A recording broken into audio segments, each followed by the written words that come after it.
Proklamasi. Kami, bangsa Indonesia, dengan ini menyatakan kemerdekaan Indonesia. Hal-hal yang mengenai pemindahan kekuasaan dan lain-lain diselenggarakan dengan cara saksama dan dalam tempo yang sesingkat-singkatnya. Jakarta, 17 Agustus 1945, atas nama bangsa Indonesia, Soekarno Hatta. Tanggal 17 Agustus 1945 merupakan hari kemerdekaan Indonesia. Proklamasi kemerdekaan dibacakan oleh Soekarno setelah mendengar informasi bahwa Jepang sudah menyerah terhadap sekutu. Walau demikian, bukan berarti perjuangan bangsa Indonesia sudah berakhir. Apalagi jika melihat syarat terbentuknya sebuah negara dalam Konferensi Montevideo tahun 1933. Dalam konferensi tersebut disebutkan bahwa syarat berdirinya sebuah negara ada 3. Yang pertama, adanya sebuah wilayah. Yang kedua, adanya masyarakat. Dan yang ketiga, adanya pemerintahan yang berdaulat. 2 syarat yang pertama sudah terpenuhi, tetapi syarat yang ketiga untuk menjadi negara yang berdaulat dalam prakteknya memerlukan pengakuan negara lain. Walaupun proses tersebut merupakan proses yang deklaratif, mengandung unsur politik. Proses tersebut kemudian semakin sulit ketika pada tanggal 29 September 1945 tentara sekutu datang bersama dengan Nica. Nica merupakan otoritas resmi semi-militer di bawah sekutu yang bertugas mengendalikan pemerintahan sipil Hindia Belanda setelah Jepang menyerah. Kedatangan Nica dengan membonceng sekutu mengundang ketegangan karena rakyat dan pejuang Indonesia yakin bahwa sejak awal Belanda berniat menduduki kembali Indonesia. Kecurigaan semakin nyata ketika Nica mempersenjatai bekas tentara Kenil yang baru saja bebas dari tahanan Jepang. Dalam kenyataannya, kedatangan sekutu di daerah-daerah menimbulkan insiden. Tentara sekutu sering menunjukkan sikap yang tidak menghormati kedaulatan bangsa Indonesia. Lebih dari itu, tampak jelas bahwa Nica ingin mengambil alih kekuasaan di Indonesia. Hal ini terbukti bahwa Afney menyimpang dari misi awalnya. Kenyataan ini memicu pertempuran di daerah-daerah seperti Surabaya, Medan, Ambarawa, Bandung, dan juga Bali. Di sisi lain, para pejuang bangsa Indonesia melakukan pendekatan diplomasi. Diplomasi dilakukan dalam 3 cara, yaitu dengan mencari dukungan negara-negara anggota PBB, membawa masalah Indonesia-Belanda ke hadapan Dewan Keamanan PBB, dan perundingan secara langsung dengan Belanda. Perundingan awal diprakarsai oleh Panglima Afney Letjen Philip Christison. Dalam perundingan itu, Van Mock mengakui Jawa dan Madura sebagai wilayah de facto Indonesia. Di samping itu, ia mengakui Indonesia sebagai negara persemakmuran yang berbentuk federal tetapi menjadi bagian dari kerajaan Belanda. Di pihak Indonesia menginginkan pengakuan de facto terhadap Pulau Jawa, Madura, dan Sumatera. Usulan Van Mock menjadikan Indonesia negara persemakmuran ditolak oleh Kiai Haji Agus Salim. Van Mock kemudian memprakarsai perundingan lanjutan yang kelak diberi nama Perundingan Hoge-Veluwe pada tanggal 12 sampai 24 April 1946. Perundingan ini gagal total karena Belanda menolak pengakuan kedaulatan Republik Indonesia secara de facto yang meliputi Jawa, Madura, dan Sumatera. Kegagalan perundingan Hoge-Veluwe serta ketegangan yang terus meningkat antara Indonesia dan Belanda mendorong lahirnya perundingan-perundingan baru. Pada tanggal 12 November 1946 berhasil dilaksanakan perundingan Linggarjati. Dari hasil perjanjian ini, wilayah Indonesia secara de facto meliputi Jawa, Madura, dan Sumatera. Adapun Belanda harus meninggalkan daerah de facto paling lambat tanggal 1 Januari 1949. Kedua belah pihak juga sepakat bekerja sama dalam membentuk suatu negara Republik Indonesia Serikat yang berbentuk federal.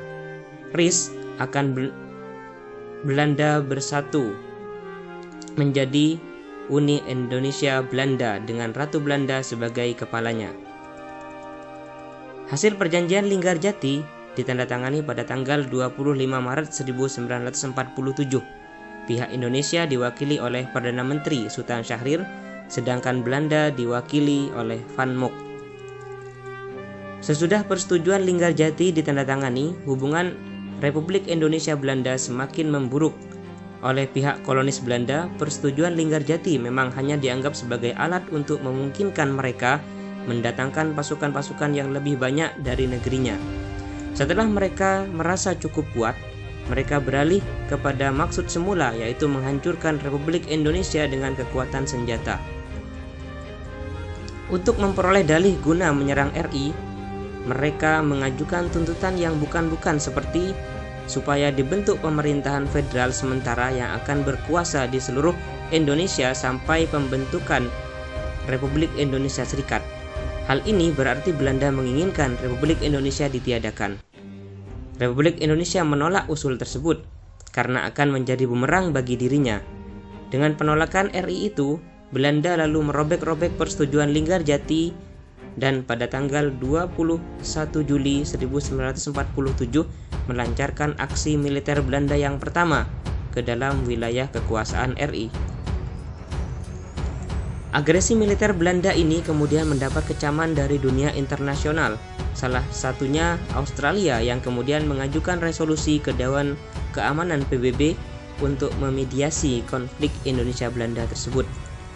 Pada tanggal 25 Agustus 1947 dibentuklah Komisi 3 Negara yang beranggotakan Australia yang dipilih Indonesia, Belgia dipilih oleh Belanda, dan Amerika sebagai penengah atau pihak netral.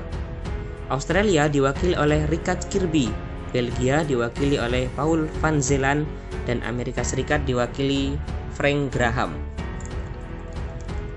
Atas prakarsa Komite 3 Negara, akhirnya Indonesia dan Belanda dipertemukan di meja perundingan. Perundingan ini dilaksanakan di atas kapal perang Amerika Serikat USS Renville. Oleh karena itu, perundingan ini dikenal dengan nama Perundingan Renville. Dalam perundingan ini, Perdana Menteri Amir Syarifuddin menjadi pimpinan delegasi Indonesia, sedangkan pihak Belanda diwakili oleh Abdul Qadir Widjoatmojo. Dari hasil perjanjian Renville, wilayah Indonesia semakin sempit, yaitu hanya meliputi sebagian Jawa dan juga sebagian Sumatera. Belanda tetap berdaulat atas seluruh wilayah Indonesia dan berakhir setelah kedaulatan diserahkan kepada Republik Indonesia Serikat. Republik Indonesia Serikat mempunyai kedudukan sejajar dengan Belanda dalam Uni Indonesia Belanda. Daerah RI yang diduduki Belanda sebagai hasil agresi militer harus diakui sebagai daerah pendudukan Belanda. Pasukan Republik Indonesia yang berada di daerah kantong harus ditarik ke daerah Republik Indonesia. Belanda yang merasa berkuasa akhirnya kembali melakukan serangan yang kedua. Pada tanggal 19 Desember 1948, Yogyakarta, ibu kota Indonesia saat itu diserang. Soekarno, Muhammad Hatta, Syahrir, dan beberapa tokoh lainnya ditangkap. Jatuhnya ibu kota negara ini menyebabkan dibentuknya pemerintah darurat Republik Indonesia di Sumatera yang dipimpin oleh Syafruddin Prawira Negara. Tindakan Belanda tersebut lagi-lagi mendapatkan kecaman dari dunia internasional. India kemudian memprakarsai konferensi Asia di New Delhi pada tanggal 20 sampai 23 Januari 1949 yang dihadiri oleh 21 negara Asia dan juga Australia. Konferensi Asia tersebut mengajukan resolusi ke Dewan Keamanan PBB untuk pembebasan para pemimpin Republik Indonesia dan penarikan mundur Belanda dari Yogyakarta dan penarikan berangsur-angsur tentara Belanda dari daerah-daerah yang diduduki sejak 19 Desember 1948.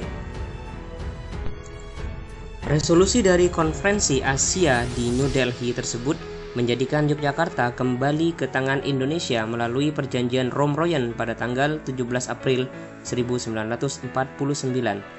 Dalam Perjanjian Romroyen juga dibicarakan tentang Konferensi Meja Bundar sebagai langkah pengakuan Republik Indonesia Serikat.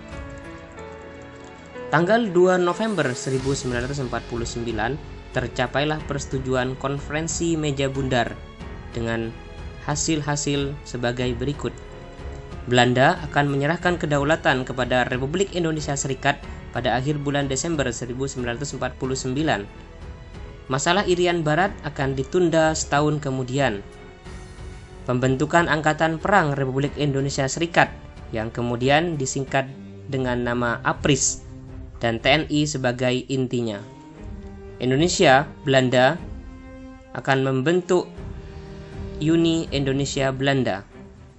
Indonesia juga diwajibkan untuk membayar utang-utang Belanda sejak tahun 1942.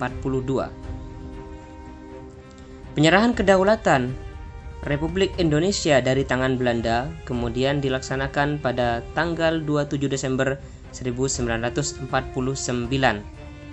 Penandatanganan penyerahan kedaulatan dilakukan di dua tempat secara bersamaan, yaitu di Jakarta dan juga di Den Haag.